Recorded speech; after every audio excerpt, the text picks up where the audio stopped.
দেশে ফিরলেন হামজা চৌধুরী।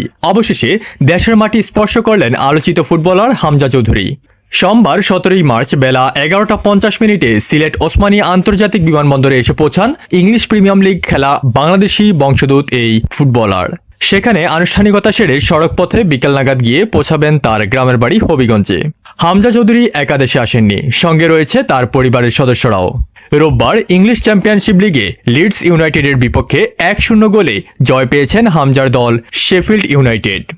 এই ম্যাচের পুরো 90 মিনিটই খেলেছেন বাংলাদেশের এই ডিফেন্সিভ মিডফিল্ডার। লিডসের বিপক্ষে খেলেই দেশের উদ্দেশ্যে রওনা হন হামজা চৌধুরী।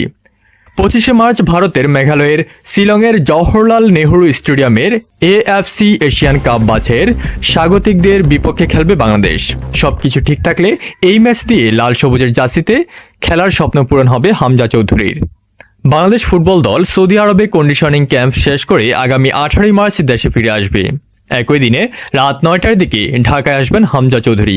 পরদিন সকালে দলের সঙ্গে ভারতের শিলং যাবেন তিনি।